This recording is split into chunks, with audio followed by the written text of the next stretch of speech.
In this video, I'm going to show you how to hide Taskbar when YouTube is on full screen, and it shows it on Google Chrome.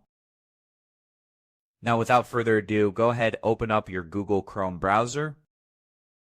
Then just go ahead, right-click on the taskbar below, as you can see now. Just right-click on it, and then click on Task Manager. After that, just give it some time to load.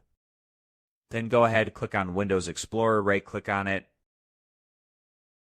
Then click on Restart. This action will restart your Windows Explorer.